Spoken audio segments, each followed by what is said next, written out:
Hello, my ducky boos. Today we're taking a look at the Enigma of Combination for the Transformers RPG. This is a hardback, full colour, with a ribbon book of about 130 pages or so. It's a supplementary book for the Transformers RPG and provides the necessary rules and materials for playing combiners and their combined forms in the Transformers RPG, including but not limited to the great big ones like Devastator and so on. In my humble opinion, this should probably have been more present in the core book than the sort of vague nods towards combiners that there were in there, but it is more complex than there was probably room for, unless they excised the adventure, which is what I probably would have done, and then this might have been a little short. But this book does feel a little bit padded out in order to make a complete book out of these concepts. So yeah, it can feel a little bit long-winded and padded out for what you actually need it for. There is a potted history of combiners or gestalts. There's no pronunciation guide for gestalt, so look forward to people saying that wrong. I probably just got it wrong, but here you go. Gestalt. I'm just sure it's gash. Anyway, you don't even have to start out as a combiner. If you want, you can develop that ability later on using some perks and things that you might get through your levels. So it is perfectly possible to use this in order to create a character and then later on to develop it into a combiner. And it strikes me that this would be a very good way, possibly a better way if you want a slightly crunchier system, of doing something like Robotech with the alpha and beta fighters that basically shagged in order to become bigger things. It would be relatively easy to use Essence 20 to do something Robotech or Robotech-like. That slightly softer end of the science when it comes to science fiction anime. Anyway, but yeah, the point is you could have your team start out just being a team of individuated bots, Autobots or Decepticons, and then later on as you level up, you could all choose to develop combination technology and then unlock the ability to come together as a combiner. So that's fun and allows things to take a new direction. You get some new influences, binary bond, gestalt member, morale booster, Titan Spark, because this also covers the much bigger bots like Omega Supreme, maybe even Metroplex, that sort of thing. And for that you would need to take Titan Spark, though you don't necessarily get to the truly uber scale in this book necessarily. You also get some new origins, Charger for knocking people down, Pillar for being a sort of solid support class, and Speaker for being a leader.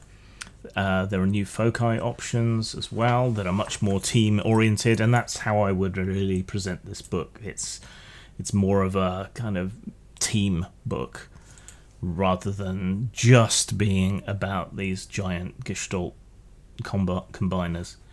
There are some new general perks as well, like alien companions, so I suppose that might work for human companions as well if you wanted it to, because they're technically aliens compared to Cybertronians. Combiners themselves aren't necessarily quite as powerful as you might think they would be, though they are more powerful than any individual bot that goes in to make the whole. For the most part, it's just not as radical a change as, say, Voltron is, by combining all the different robots there. After all, Ultra Megafauna only clicks together one way. You have combined stats, but individual damage done to each segment of the giant combined bot. It's all a bit of a jumble. Honestly, it's kind of a mess. And I'm curious whether Power Rangers handled it the same way, and how that worked there, because Power Rangers obviously shares much closer historical and creative ties with something like Voltron or X-Bomber or something. So I'm kind of curious how they handled it. There's also rules for upscaling weapons, so even if you play just a bigger bot than standard, then you can upscale your weapons to that scale, or you can upscale your weapons all the way up to the sort of Devastator Combiner sort of level. We get a lot of different bots laid out, so you get the stats for a whole bunch of them, but with a lot less art and a lot more text and a lot more compressed text than usual. Now that's understandable given the nature of combiners, because you need to describe every member of the team and the combination at the end. But still, this feels like something they could have expanded out more with the extra page count that they've gone for by making it a whole separate book. What I did feel was missing was something on making true challenges for these giants that isn't just another giant, combined Decepticon or combined Autobot. I'd have liked to have seen something on making like giant creatures or kaiju or other non-Cybertronian enemies, guidelines for making up your own sorts of things, but it's fine.